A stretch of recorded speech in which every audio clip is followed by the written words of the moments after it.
Hello class 10th, कैसे हो? आज का जो हमारा क्लास है वो different term used in equations, रासायनिक समीकरण में कुछ शब्दों की परिभाषाएं देखने जा रहे हैं हम कि केमिकल इक्वेशन जब हम लिखते हैं तो कौन कौन से टर्म यूज़ करते हैं और उनको हम कैसे परिभाषित करते हैं, कैसे यूज़ करते हैं। ठीक है, तो एक कौन कौन से टर्म हमको देखना है। पहला जो टर्म है वो रिएक्टेंट, हिंदी में देखना है अभिकारक। सेकंड है प्रोडक्ट, उसको कहते हैं उत्पादक। और थर्ड है केमिकल प्रोसेस, जिसे हम रासायनिक प्रक्रिया कहते हैं। और यहाँ पे है इक्वेशन, मतलब समीकरण। तो एक उदाहरण के द्वारा हम ये चारों चीज़ें देखेंगे और उसके बाद हम बैलेंस कैसे करते हैं वो भी देखेंगे। ठीक है, तो ध्यान से देखना आप लोग। एक उदाहरण लेती हूँ मैं, कोई भी एक उदाहरण ले सकती हूँ, या तो पानी बनना या तो नमक बनना। ठीक है, तो सबसे इजी जो होता है वो मतलब एक सबसे सरल जो रासायनिक समीकरण हम देखते हैं पानी बनने की क्रिया है या फिर नमक बनने की क्रिया है। तो नमक का सूत्र क्या है, नमक कैसे बनेगा? Na, मतलब ये क्या हो जाएगा, इसको हम लिखेंगे सोडियम। इंग्लिश में भी हम लिखेंगे यहाँ पे सोडियम। फिर उसके बाद क्या लगेगा, क्लोरीन। ये है क्लोरीन। ठीक है, और इंग्लिश में भी हम लिख देंगे क्लोरीन।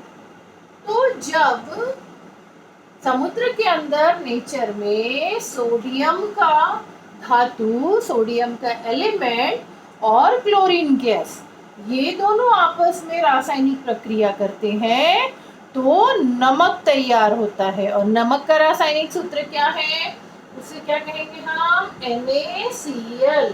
मतलब ये हो जाएगा हमारा सोडियम क्लोराइड। ठीक है,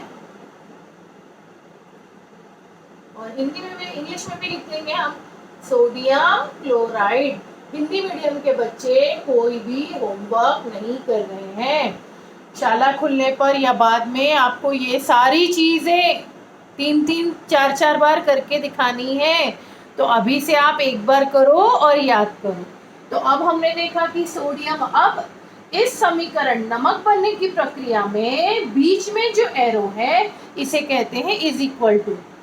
तो ये जो तीर के निशान के कारण इस पूरे समीकरण के दो हिस्से हो गए हैं। पहला हिस्सा है बायां साइड और दूसरा हिस्सा है दायां साइड। तो जैसे मैथमेटिक्स में लिखते हैं लेफ्ट हैंड साइड, LHS, और यहाँ पे लिखते हैं राइट हैंड साइड। दो पक्ष हो गए, left hand side, right hand side, बायां पक्ष, दायां पक्ष। तो बायां पक्ष में क्या क्या है, सोडियम और क्लोरीन है। तो अब नमक बनने की प्रक्रिया में दो एलिमेंट काम आ रहे हैं, दो रासायनिक प्रक्रिया कर रहे हैं, उनका नाम है सोडियम और क्लोरीन।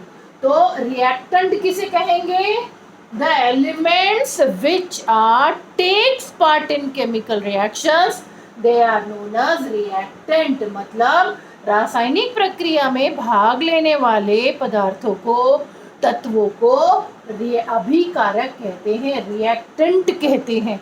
तो लेफ्ट हैंड साइड को यहाँ पे हम क्या लिख देंगे, ये सारे रिएक्टेंट है। ठीक है, अब रासायनिक प्रक्रिया होने के बाद में क्या बन रहा है, सोडियम क्लोराइड। तो राइट हैंड साइड में जो बनता है उसे हम कहते हैं प्रोडक्ट, और हिंदी में कहते हैं उत्पादक। तो परिभाषा कैसी हो जाएगी,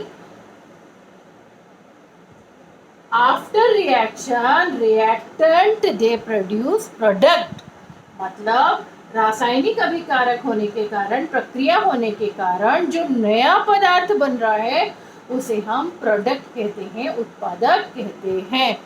तो अब केमिकल प्रोसेस की क्या परिभाषा हो गई, रिएक्टेंट से प्रोडक्ट बनने के प्रोसेस को केमिकल प्रोसेस कहते हैं।